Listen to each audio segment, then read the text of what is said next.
বিশ্বকাপ থেকে বিদায় নিলেও দেশে ফিরে বীরের সংবর্ধনা পেয়েছে নরওয়ে। রাজধানীর অসলোতে সোমবার আর্লিং হালান্ডদের স্বাগত জানাতে জড়ো হয়েছিল হাজারো সমর্থক।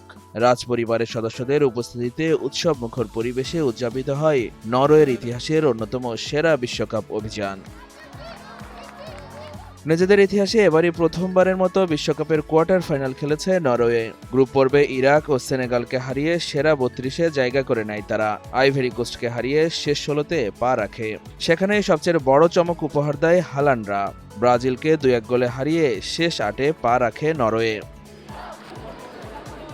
২৮ বছর পর বিশ্বকাপে ফেরা নরওয়ের হয়ে দুর্দান্ত পারফর্ম করেন আর্লিং হালান্ড। নরওয়ের ফুটবলারদের দেশে ফেরার পথেও ছিল বিশেষ আয়োজন।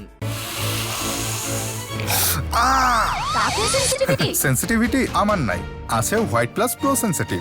দাঁতের সেন্সিটিভিটি ভুলে খান মন খুলে। প্রকাশিত ভিডিওতে দেখা যায় অসলো পর্যন্ত নরওয়েজিয়ান সামরিক বাহিনীর যুদ্ধ বিমান খেলোয়াড়দের বহনকারী বিমানকে নিরাপত্তা দিয়ে নিয়ে আসে। বিমানবন্দরে তাদের জন্য অপেক্ষা করছিল রাজকীয় সংবর্ধনা। সংবর্ধনা অনুষ্ঠানে নরওয়ের রাজ পরিবারের শীর্ষ সদস্যরাও অংশ নেন। বিশ্বকাপ চলাকালে জনপ্রিয় হয়ে ওঠা ঐতিহ্যবাহী ভাইকিং রো উদযাপনে হাজারো সমর্থকদের সঙ্গে যোগ দেন ক্রাউন প্রিন্স হাকন। আসরে নরওয়ের স্বপ্নভঙ্গ হয় কোয়ার্টার ফাইনালে।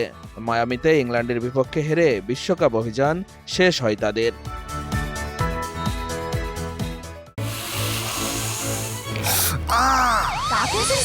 সেন্সিটিভিটি আমার নাই, আছে হোয়াইট প্লাস প্রো সেন্সিটিভ। দাঁতের সেন্সিটিভিটি ভুলে খান মন খুলে।